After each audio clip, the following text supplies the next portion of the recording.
Bonjour à tous et bienvenue à notre première session live du Sursaut. Toutes les semaines, nous poserons 3 questions à un penseur, un acteur de terrain ou une personnalité politique engagée contre l'islamisme, les identitaires ou encore les récupérations populistes. Cette semaine, nous avons le plaisir de recevoir Philippe Val, écrivain, journaliste, mais aussi ancien directeur de Charlie Hebdo. Bonjour Philippe Val. Bonjour. Alors aujourd'hui, nous sommes le 11 janvier 2021, 6 ans après les attentats de Charlie Hebdo, Montrouge et Hypercacher. Je voudrais vous demander une question très simple.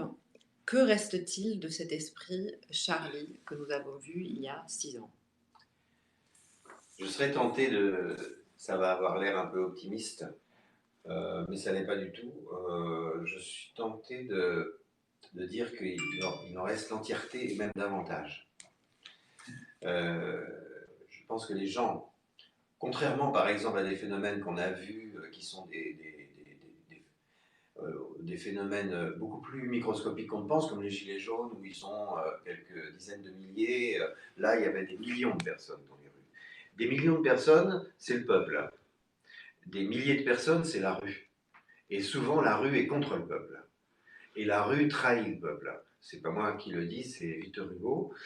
Mais ça reste vrai aujourd'hui. Et, et donc, j'ai pu observer, parce que je me suis déplacé souvent à travers la France, que les gens ont gardé parfaitement en mémoire cet engagement qu'ils ont pris. Et je suis extrêmement choqué par le fait que dans l'année qui a suivi, il y a une campagne électorale et que les candidats à la présidence de la République n'aient même pas évoqué cette journée historique où il y avait plus de monde dans les rues que le jour de la libération de Paris. Donc ce silence dit tout. C'est pas parce qu'il y a il y a un silence d'une partie des élites et des médias que les choses sont oubliées. Et on l'a vu après, lors des réactions à l'assassinat de Samuel Paty. Et je pense que les gens, y compris dans certains milieux musulmans, on le voit à la réaction du recteur de la mosquée de Paris aujourd'hui, on voit que les choses ont travaillé et que quelque chose s'est passé, et que enfin nos élites médiatiques et politiques qui ont plusieurs métros de retard sur la question, ont fini par bouger elles aussi un peu. Donc il reste de ce 11 janvier quelque chose d'extrêmement précieux, qui est une vigilance quant à nos libertés, quant à, quant à la lutte contre l'antisémitisme et la lutte contre le séparatisme islamiste. Je pense que les gens ont conscience de ça, y compris dans une partie des milieux musulmans, et que c'est très précieux et qu'il ne faut pas se décourager parce que ce sont des idées qui avancent. Si elles n'avançaient pas, elles ne rendraient pas... si ces choses-là n'avançaient pas en France, elles ne rendraient pas folles de rage les pays musulmans. On l'a vu avec les réactions d'Al Jazeera au discours de Macron, du président Macron, on l'a vu au délire d'Erdogan, on l'a vu au délire aussi du ministre des Affaires étrangères pakistanais.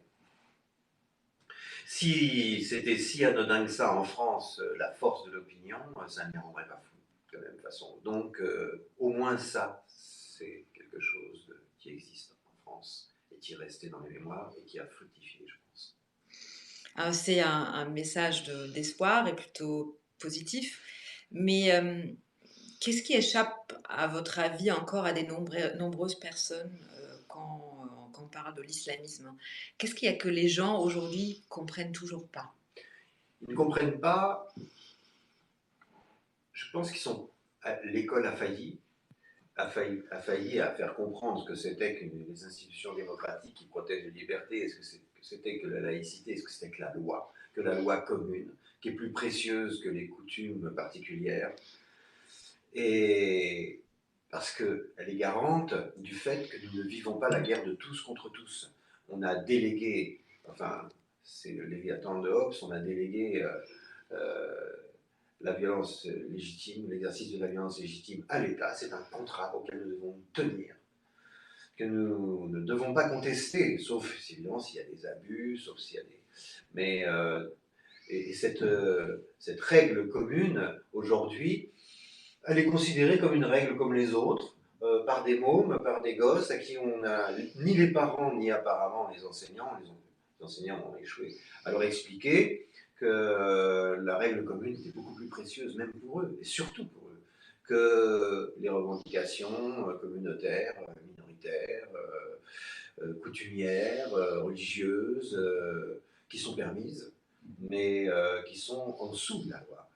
Et on n'a pas assez développé l'esprit critique des gens, ni la culture. Je pense qu'après la Seconde Guerre mondiale, la question de la culture, finalement, elle a été assumée en grande partie par les communistes, ce qui était une erreur, parce que la, chez c'est un parti qui, lorsqu'il a eu le pouvoir dans certains pays, a établi des régimes totalitaires où il n'y avait pas de culture, où il y avait de la propagande à la place de la culture. Et on paye en quelque sorte ça aussi en France aujourd'hui. C'est pour ça qu'ils ne comprennent pas, que les gens ne veulent pas comprendre que la revendication religieuse est, n'est pas, enfin, ne veut pas avoir le même degré de légitimité que le respect de la loi. Et c'est impossible, voilà, c'est tout. Si c'est le cas, eh bien, tout le monde va se battre contre tout le monde, et on revient à l'état de nature, cette fameuse nature que tous les gens aiment tant aujourd'hui, qui en fait est une jungle épouvantable où tout le monde se bouffe, et où tout pourrit, où tout devient, où tout moisit, où tout se détruit, où tout sent mauvais et se dégrade. Voilà. Et il y a quelque chose à faire, sans doute, de très important avec une réforme de l'enseignement, une responsabilisation des parents. Ça, c'est pour le court terme. C'est pour le très long terme, pardon, hélas. Mais pour le court terme, la puissance de la loi, il doit s'appliquer. Alors justement, on va passer aux solutions, s'il y en a. Si vous aviez 5 minutes avec le président Macron et qui vous demanderait quelles sont les 2 choses nécessaires au combat contre l'islamisme selon vous, qu'est-ce que vous lui répondez? Alors, déjà, je trouve que son discours sur le séparatisme est une très bonne chose. Je lui aurais dit, il faut faire un discours sur le séparatisme. Mais il l'a fait. C'est très important que le président de la République, quel qu'il soit, là en l'occurrence le président Macron, prononce quelque chose sur la question, et se prononce sur la question. Parce qu'on attendait ça depuis 25 ans. On attendait ça, quand je dis 25 ans, c'est pour dire un chiffre presque rond, mais depuis plus longtemps que ça, parce qu'en réalité, le problème monte chez nous depuis le début des années 80. Et dans l'indifférence générale, et le président Mitterrand ne voulait même pas entendre parler de ça, les autres derrière, voilà. En plus, il y avait des enjeux électoraux, étant donné le nombre de gens issus de l'immigration maghrébine en France, on ne voulait pas trop toucher à cette partie de l'électorat de peur de perdre les élections, enfin, énormément de mauvaises raisons. Deuxième chose, je lui dirais, j'essaierai de le convaincre, que le problème fondamental aujourd'hui en France, en dehors de l'action qu'on peut avoir, qu'il a définie sur les associations, les mosquées, les, les, les différentes structures plus ou moins associatives voilà, dans les milieux musulmans, en dehors de tout ça, il faut s'attaquer à l'enseignement supérieur français. Il faut s'attaquer aux problèmes que pose l'enseignement supérieur français. Parce que c'est eux qui forment les profs, c'est eux qui forment les journalistes, les médias sont formés par l'enseignement supérieur français.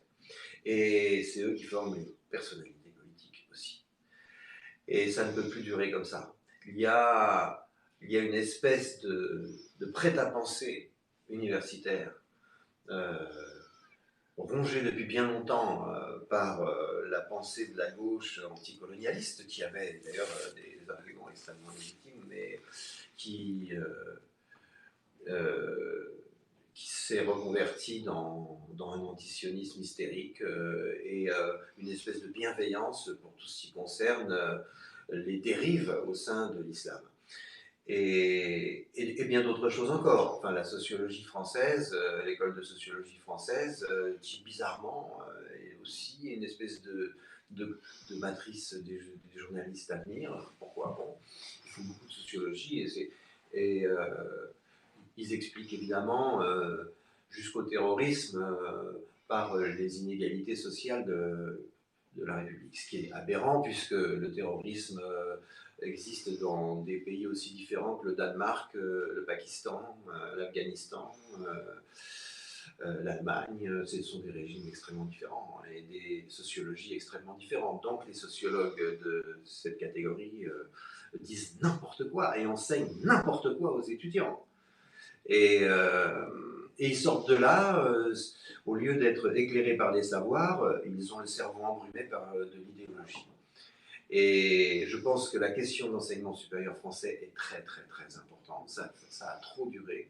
C'est une bastille dans laquelle il faut vraiment que le pouvoir politique, le pouvoir législatif, le pouvoir judiciaire, le pouvoir exécutif euh, mettent le nez, que le Parlement s'en occupe aussi. Et que je pense que c'est très important pour l'avenir, c'est sur le long terme. Les pays d'Europe, c'est quand même un peu l'avenir du monde aujourd'hui.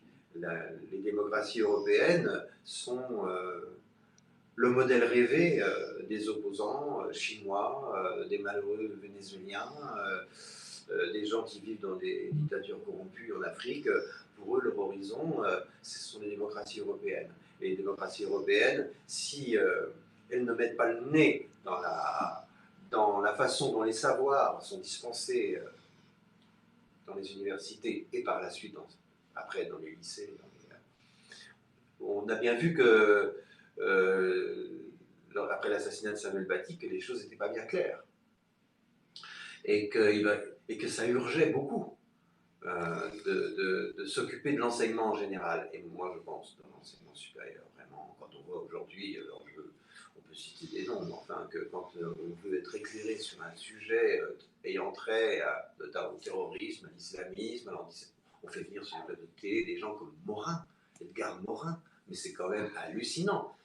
Tous ces papes, ces anciens papes, tous ces vieux papes de l'université qui ont raconté n'importe quoi pendant des années sont encore des espèces de références pour lesquelles on a de la révérence alors qu'ils n'en méritent pas. Merci Philippe Val. À la semaine prochaine. Merci. Merci beaucoup.